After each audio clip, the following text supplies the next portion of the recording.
Hey, welcome back. I'm Chris, and today we're going to take another look at this slider. Let's do this real quick. Now, I don't know if you remember, watched the videos previous on this slider, but the slight problem that I've had with this thing, it's something with the bearings. There's some grit or something in them. I mean, if you listen quietly, you can hear that it's not sliding smooth, and that's kind of the purpose of a slider, is for it to slide smooth so you can put your camera on here and get those sliding shots, which I do like and I want to do more. And I've taken this thing apart before. I know what the problem is, but I haven't quite solved the problem. I mean, the issue is with the bearings, and I mean, one of my options would be to buy some new bearings, but I can't quite find the size that I need, so that's a bit of an issue.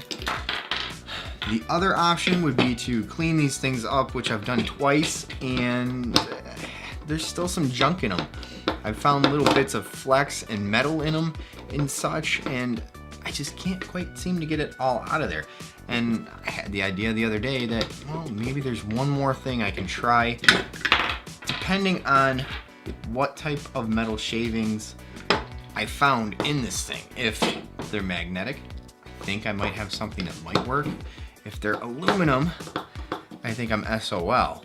But I'm gonna try to clean these bearings up again and see what's going on. And hopefully fix this slider once and for all so I can actually start using it. And then maybe do some tutorials on some easy slider movements that you can do. You know what I mean? How did I get these bearings out last time? Did I just hit them on the table?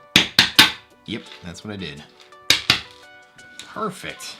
But I'm curious if there's metal shavings in here. I don't know if you've ever used a neodymium magnet before, but you tend to, well, get little flakes of iron and stuff stuck to the magnet. It's kind of a pain in the butt, but can I? Oh yeah. Some little tiny shavings.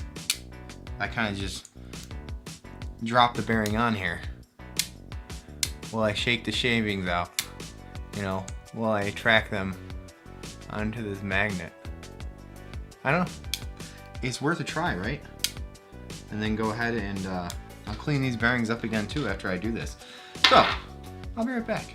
It honestly feels a little bit better than what it did before. I mean, I know I'm a shaky kind of person, but it really does feel a bit different. I know the proof is in the pudding when I really start using it to see if, well, it really does feel any different. I feel a little bit in there still. I'm gonna clean it up again, and then once I finally feel like it's pretty good, I'm gonna go ahead and throw some grease in those bearings or something just to give me a little bit more resistance, because if it moves a little bit too freely, it's a little too hard to control with my shaky hands. I want something that gives just a little bit of resistance, so when I'm pulling on it, I can really get my shakiness out of the footage.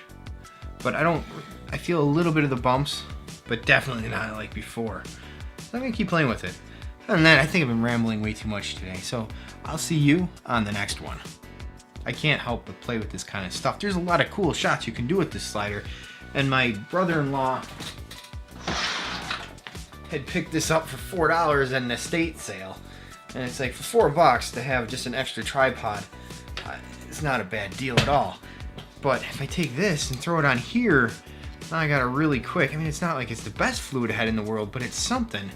And if I keep this out in my wood shop for doing those videos, I don't feel so bad when this gets full of sawdust. So I just gotta make some sort of quick release plate for it and get this all together and ready to go. But I mean, there's some cool things you could do with this slider, and I'm anxious to play with it, but I was kind of saddened about the fact that it had this bumpiness in it. And the bumpiness was only in the bearings. So, again, I'm rambling. I'll see you on the next one.